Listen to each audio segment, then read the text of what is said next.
If you don't do it now, you'll regret it later on. I was able to do a ton of TV shows and different movies and have a ton of different experiences. And the cool thing about being an actor is you get to have kind of a different profession every job that you get. Professions that you learn a lot about, so you get to learn about different areas that you usually wouldn't have known before. Getting into the business side of producing and that really taught you a lot, and it really built my ability to network really well. Welcome to the No Broke Months podcast. Today I am joined with Ryan Rottman. My name is Dan Rochon.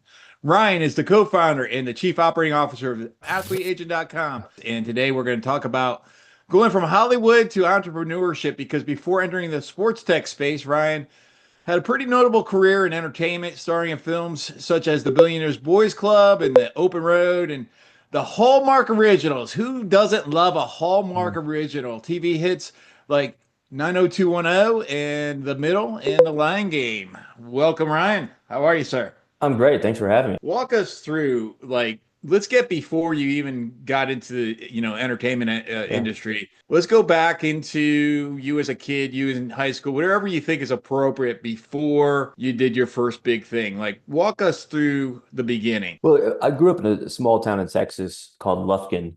And it was a great place to grow up. Very outdoorsy. We're always riding dirt bikes and roaming around. And so it was a really fun upbringing. But because I was in a small town, we didn't really have a theater department. And I kind of had always known that I wanted to do something in entertainment, but I really didn't have an outlet for it. And it wasn't until I went to college at Texas Tech in Lubbock, I was kind of first presented with a theater department. And I always knew that, and kind of instilled in me from a young age. And my dad was like, no matter whatever you want to do, just have the business background. So let's major in business. If you want to do theater, do that as a minor. So that's what I ended up doing. And I think it really was beneficial to me. And my dad's always been a mentor, but very smart of him for me to take that approach, because now it's obviously paid off dividends, as he likes to say. And is he an entrepreneur? Your dad's a business person, or? He's a businessman. Yeah, he ran one of the largest funeral corporations in the world. Okay. So people are always dying to get in. I'm asking you about your dad because that's unusual advice. I think the traditional advice from a parent to a son or daughter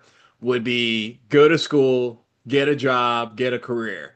But your dad's advice was, Ryan, I know you've got this entertainment itch that you want to scratch, and it's probably unlikely that you're going to succeed there, though you have. And here's your backup plan: become an entrepreneur. Right? Yep. Normally, that's not the backup plan. No, and I honestly, I'm so grateful, because the craziest thing too was while I was studying business and I'd done a couple plays, I came to him and said, I'm going to go to LA for the summer. I found an acting school. It was called New York Film Academy, which is weird that it's in Los Angeles. It was on one of the lots, and didn't know anyone and just went and did it. And thank God I did, I guess, because in that time I got to meet one of the biggest directors in town, Todd Phillips. He did Old School, Starsky and Hutch, The Joker, did a ton of amazing things. Became friends with him and ended up going out the next summer and interning for him. And through that process, had really become ingrained there and gotten to know a lot of people. And obviously that's such a town built on connections, and had the opportunity to have a manager and an agent and go out there and do that. And when I took it to my parents and said, hey, listen, I'm thinking about going out and doing this, the immediate response was, if you don't do it now, you'll regret it later on. And you have your business acumen now to fall back on to not succeed, which it could also help you in the business of entertainment. And so I was very grateful for that. And then I took the plunge, and, I was in LA for 20 something years. I was able to do a ton of TV shows and different movies and have a ton of different experiences. And the cool thing about being an actor is you get to have kind of a different profession every job that you get. I've played a pastor, and I've played a doctor, and I've played a politician, and I played all these different professions that you learn a lot about. So you get to learn about different areas that you usually wouldn't have known before. And then also getting into the business side of producing, and that really taught you a lot. And, it really built my ability to network really well, because it's built in that. And that's obviously with business, for me, networking is 90% of the job. What would you say is the biggest lesson that you learned from your acting career? Hands down is building a thick skin. It's I think what a lot of people don't realize is what makes the entertainment world so hard is of SAG, which is the Screen Actors Guild. There's only like 3% of actors that are actually like really working. And you are consistently told no, right? Like, you may go on 3 job interviews, 3 auditions every day and get told no, right? You're not tall enough, you're not good looking enough, you don't like the way you did the character, whatever it may be. And it's to build that thick skin to say, this just wasn't the right one, but the right one is coming. And that you don't take it personally. It's just business. It's of like when it's raising capital, right? Like maybe that's just not the right investor, but the right one is coming. So for every no, you can get excited because you're that much closer to a yes. And that for me was a huge building block coming into the business world, because I don't know, had I not had that, if I could have taken the rejection or just the passes that you get day in and day out of a startup, right? Because it's a hard road. When you get told no, I think the problem a lot of people have is they just give up. And I know it's your sign behind you, never ever give up. And that's exactly what it is, right? Just never giving up, never getting beaten down, knowing and believing in what you're building has a purpose and can help people, and there's a business behind it. So that was the biggest Yeah. takeaway. I would say the theory of never, never, never give up has been a recurring theme of mine through my life. I will state that there's an asterisk on the back of that sign that you don't see that says "unless of you should." And Yes. now understanding what would cause you to say I should give up, that's the challenge here, because so far, so many people give up way before they get to the goal, way before they get to the 90210 screen, or Yep. the doctors or the priest scene. They give up way, way before then, right? So there's a piece of I'm not going to give up, but then maybe you're in an unhealthy relationship year after year after year, and it's like it's just not moving forward. Then I guess for me it's about being unhealthy, that commitment to never giving up, or is it just having perseverance? And I don't know if I'm sharing a clear thought there or No, not, but Ryan, completely. what are your thoughts on what I just shared? No, 100%. I think there's never give up until it's time to throw the towel in. And it's all about, like what you said, being healthy, right? Like if you're doing a startup, never ever give up, but it's killing you, Mm. then maybe it's time to throw in the towel. In a relationship, right? If it's not healthy, you're gonna, you only way I look at it, you only got one life, right? And it's do what you love. And if what you're doing is not bringing you joy, then find what it is. And so Yeah, it's you're not, and it's not failure. It's just trying something new. And I think that's another big part of business with whatever you do is the ability to pivot. Sometimes sure. when I was building this business, I had a clear mindset of what it was. And the biggest component for me was putting blinders on and not being too broad. And there was a point where it was a very, very difficult decision, but to pivot the business somewhat. It's a hard call to make to investors and all this kind of stuff. But I saw the longevity of what it was, and I was listening to the customer of what they wanted. And so the decision ended up being right. You don't know what you have until people start telling you, and you get Yeah, that feedback. Yeah, feedback and yeah. reviews and all that kind of stuff, and they say, "Oh, okay, this is what's needed." And it's a hard jump, but I completely agree with it. The never give up until it's Well, let me time. refine what I heard. Let me sort of put those two ideas together in bullet points. So what I hear you saying is rejection is a natural process, a natural part of the process.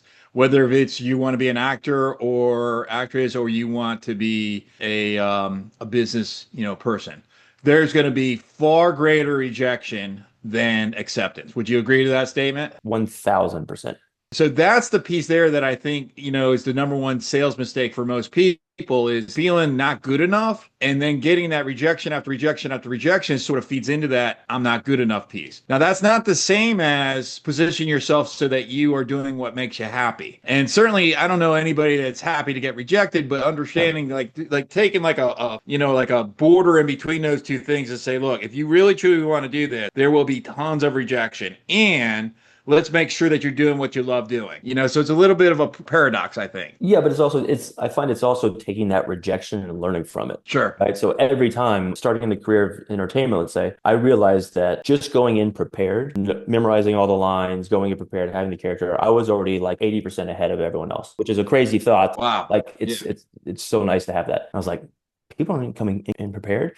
And maybe I didn't get the role, but then I started doing little things that would make me stand out because, okay, I didn't get this one. I didn't get this one. What can I do to change or make myself stand out a little bit more? What's an example of those little things you recall? I was testing for a show, and by testing, you get to a certain point. You go through like 5 auditions, and then you meet with the producers, and then testing as you go in front of the network. And you're in a room with like 50 people. I played a character that was really wealthy, but I was also like into drugs and stuff like that. But I was also like a CIA informant. And so what I Okay. did was I had a buddy go out with me and shoot as he was like almost a paparazzi or a spy, like taking photos of me not knowing. I printed them all out. I got a folder and I put "For Your Eyes Only" on it, confidential, with a cover letter. And then I printed out like 10 of the photos, did that like 15 times. When I walked in the room, I handed them to everyone to see what That's I cool. looked like as the character. It was me and one other guy, and I ended up not getting it, but it was a really massive director. And he called me after and said, I want you to know that it wasn't for a lack of what you did, but what you did do stood out, and we will work together in the future, because it took that kind of tenacity and that forward thinking that I just absolutely loved. Yeah, sometimes a rejection leads to a yes.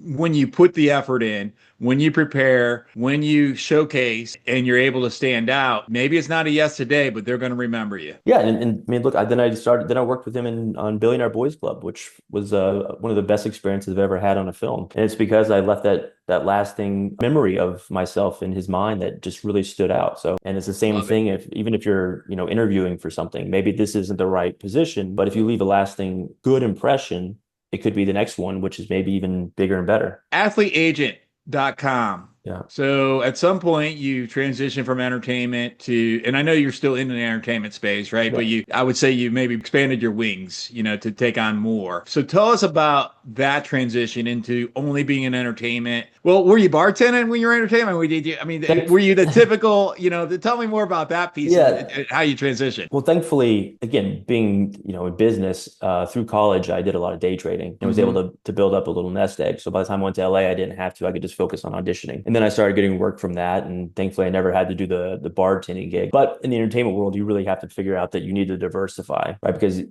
could do a show for 3 years and you're making all this money and you think it's never going to end. And you spin like it's never going to end, then it ends and you might not have another job for 2 years. Yeah. So I became a bar owner and started doing all these different things. Sounds like a real And estate agent. 100%. 100%. That's Big exactly. paydays, but Yeah. then they keep coming. Yeah. Then there's nothing. So kind of that transition was there's a site called IMDb, is the Internet Movie Database. And as an actor, it's essentially my business card. Every time I walked into an audition room, they have my IMDb page pulled up. You can see all my filmography, what I've done, what I'm doing. And I did a show called 90210. A producer from the Hallmark channel saw me, looked at my IMDb Pro account, saw who my agent manager was, reached out, and because of my information was correct and I could see my manager, I then have done 9 Hallmark films. If it wasn't correct, I would have missed out on those jobs. I would have missed out on that income. And having that mindset of how beneficial it was for me in the entertainment world in my career, I know being in that world, I know a lot of athletes as well. I was always so curious why something like that didn't exist in the athlete world, right? Because the TAM for sports is way bigger than entertainment. One of my closest friends is the quarterback for the Pittsburgh Steelers, Aaron Rodgers. We have a production company together. So we knew business working together, and him and I were dinner one night and I just said, hey man, I've had this idea for a while, like an IMDb for athletes. Can show you everything they're doing on and off the field. So we showcase their business ventures, their endorsement deals, their philanthropy, their contracts, and then most importantly, who their representation is and how to get a hold of them. It's very helpful to not only the athletes and agents, but brands, businesses. We've got a ton of even Fortune 100 companies that subscribe. Surprisingly, what we found is a lot of agents are doing 90% outbound, because unless you're Aaron Rodgers or Patrick Mahomes, like one of these big athletes that's just constantly getting stuff. There's the other 99%, which is who we really built this for, right? Of athletes that aren't getting that deal flow. One of the first subscribers for us was Coca-Cola, which was huge. It showed that even as big as they are, they still have trouble figuring out how to get in contact with athletes, have them be a brand ambassador or, do a charitable event with them or be the face of Coca-Cola, whatever it may be, have access to trying to utilize them. We also have like podcasters are one of our biggest subscribers base because they want to have athletes on their show. So the depth is really there on all fronts. Subscriber was a lot broader than we initially thought. What's your mindset, in regards to taking on this mission? There was a point when I wanted to do everything, Yeah. right? I just wanted this to be the one-stop shop. If you could give one piece of advice to an entrepreneur, what advice would you give them? The big thing for me was doing research, what you're building, but also your competitors out there and finding like your differentiator. Like what makes you unique. The biggest thing for me too is like never ever give up. I don't know what success for me looks like and is it selling this thing and continuing on, whatever that may be. I don't know on that front, but I feel successful when I wake up and get to love what I do. Ryan Rottman, thank you for joining us. Audience, please visit www.athleteagent.com. That's athleteagent.com to find more information. Where else can people find you, Ryan? Yeah, I'm on kind of all the socials at Ryan Rottman. So yeah, come say hi. Come say hi. All Come say right. Thank hi. you, Ryan. Thank you. I Appreciate your appreciate time. it. Hang tight for a minute. Everybody, have the best day of your life. Be grateful, make good choices, go help somebody, and God bless you. Until next time.